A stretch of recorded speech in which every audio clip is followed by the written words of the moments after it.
Billy's Stone Crabs, Hollywood, Florida. When most people think of stone crabs in South Florida, the immediate location that comes to mind is Joe's Stone Crab in South Beach. Nobody mentioned Billy's Stone Crab in Hollywood to me back in 2001, when I was a transplant from Minnesota finding his bearings in South Florida. Years later, I started a family and moved north to Broward County. I started exploring Hollywood's murderer's row of dining. As I call it, and made my way into Billy's Stone Crabs. If you haven't visited this strip of restaurants on the Intracoastal, head on over there. It's worthy of its own post, which I'll be writing soon. Us Fort Lauderdale area folks are totally cool, avoiding the horrendous drive to South Beach and dealing with all that comes with it, and enjoying our stone crabs in Hollywood. You can find the sweet meat claws that are fresh from mid-October to mid-May at Billy's in Hollywood, both at the restaurant and even fresh to take home, if that's what you desire. Opened in 1995, Billy's offers main options when it comes to dining. I prefer the upstairs area and the air conditioning.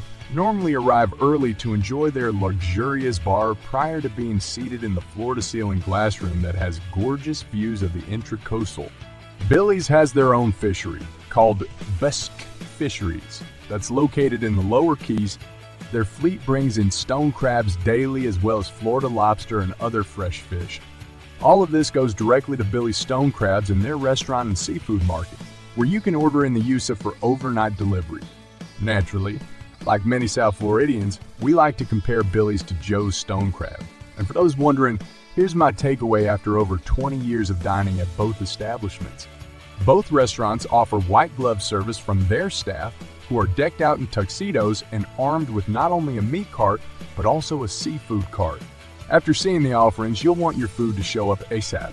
They are that appealing. They also overlap on many dishes, from starters to entrees to the fresh key lime pies Florida is known for. To be clear, this isn't a comparison article, because as a no-frills, let me sit when my reservation time arrives type of guy, Billy's is the hands-down winner, and I'll elaborate on that in a Joe's Stone Crab review.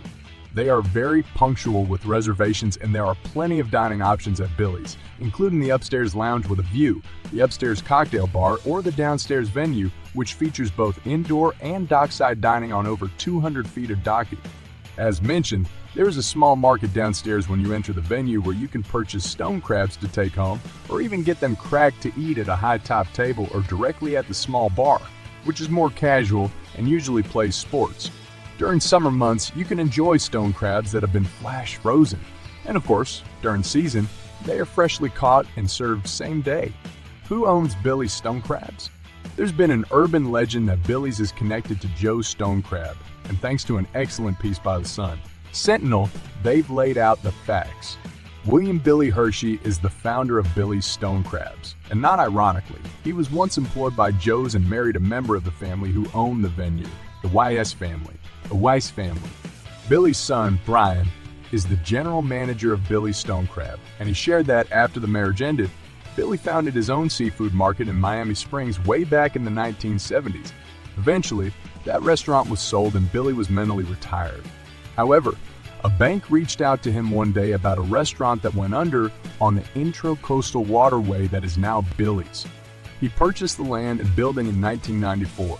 And after a year of building it out, Billy's was born. According to Elena, Billy's wife, the dress code is to feel comfortable. While the venue is upscale, shorts and flip-flops are totally acceptable. One thing I appreciate more than anything is seeing the gigantic display of steak and seafood, which every server will bring by and share with you the daily prices for each. If you are lucky enough to be in South Florida in the final weeks of stone crab season, late April, early May, you can take advantage of all-you-can-eat stone crab. Prices vary by season, but in May of 2023, I paid $80 for all-you-can-eat medium stone crabs and killed 4 trays of about a dozen each. While the steaks look incredible, make no mistake, seafood is what you should order here. You'll find yellowtail, grouper, snapper, salmon, mahi-mahi, and much more on the menu. You can have it prepared a variety of ways, including grilled, blackened, or Key West style. You'll find typical shareable sides, including Brussels sprouts, French fries, potatoes, lyonnaise, and more. Parking at Billy's Stone Crabs. You'll have to make a sharp right if you're coming from the north, or wait for the light and take a left if you arrive from the south. The lot does fill up during prime hours, so there are metered spots and parking lots across the street to the east. This is in my list of the best seafood restaurants in Fort Lauderdale, and it's something you have to experience to truly appreciate. The iconic setting is good for any setting, whether it be a casual meal, a date, or a celebration. Hours: noon, 10 p.m. daily, closed Thanksgiving Day. Bar: full liquor bar, beer, extensive wine and craft cocktail list. Noise level: conversational. Wheelchair access. Elevator to second floor. Parking: valet, $5 or $10 for closer lot, or metered street nearby.